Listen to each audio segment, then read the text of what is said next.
You got these people around you. The country's full of them now. People walking around all day long, worried about everything. Worried about the air, worried about the water, worried about the soil.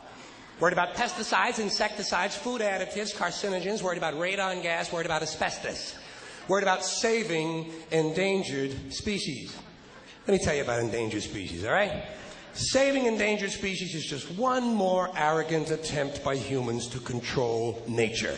It is arrogant meddling. It's what got us in trouble in the first place. Doesn't anybody understand that? Interfering with nature.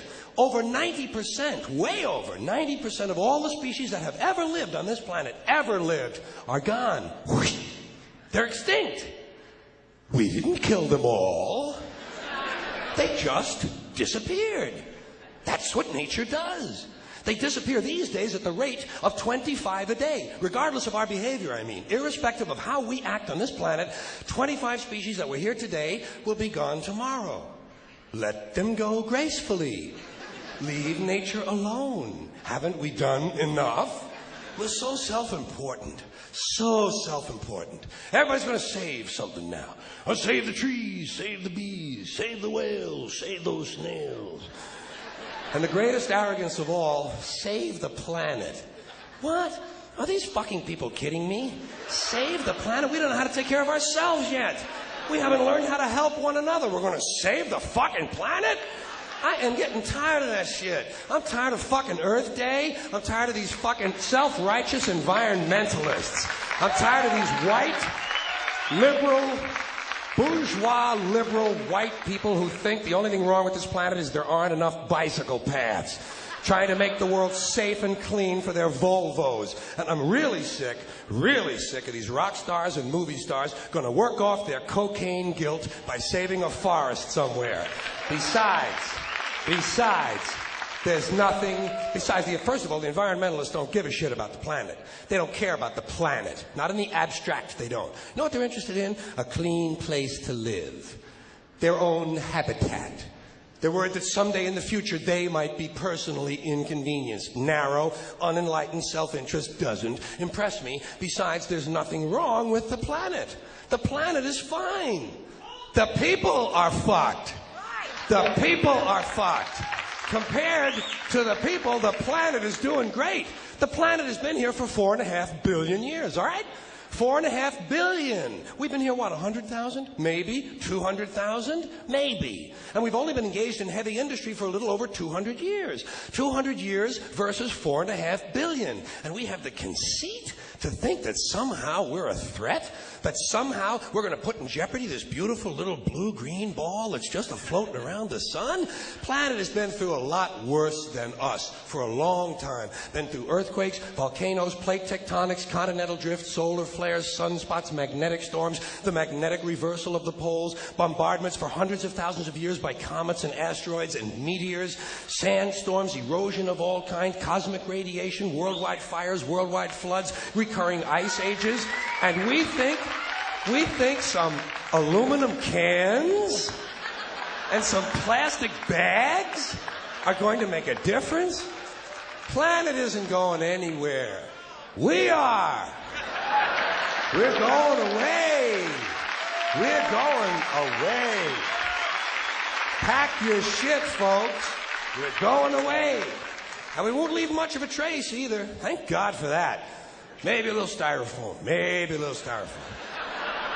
Planet will be here and we'll be long gone. Just another failed mutation. Just another closed-end biological mistake. An evolutionary cul-de-sac. Planet will shake us off like a bad case of fleas. A surface nuisance. You want to know how the planet's doing? Ask those people in Pompeii who are frozen into position from volcanic ash. How the planet's doing. Want to know if the planet's all right? Ask the people in Mexico City or Armenia or 100 other places buried under thousands of tons of earthquake rubble if they feel like a real threat to the planet this week. How about the people in Kilauea, Hawaii, who build their homes right next to an active volcano and then wonder why they have lava in the living room? Planet is going to be here a long, long, long time after we're gone, and it will heal itself. It will cleanse itself, because that's what it does. It's a self-correcting system. The air and the water will recover. The earth will be renewed. And say, if it's true that plastic doesn't degrade, well, the planet will simply incorporate plastic into a new paradigm, the Earth plus plastic. The planet doesn't share our prejudice towards plastic. Plastic came out of the Earth. The Earth probably sees plastic as just another one of its children. Could be the only reason the Earth allowed us to be spawned from it in the first place. It wanted plastic for itself.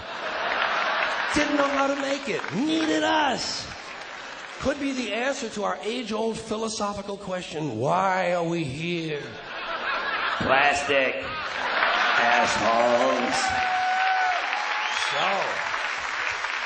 So, the plastic is here. Our job is done. We can be phased out now. And I think that's really started already, don't you? I mean, to be fair, the planet probably sees us as a mild threat, something to be dealt with. And I'm sure the planet will defend itself in the manner of a large organism, like a beehive or an ant colony can muster a defense. I'm sure the planet will think of something. What would you do if you were the planet trying to defend against this pesky, troublesome species? Let's see. What might... Viruses. Viruses might be good. They seem vulnerable to viruses.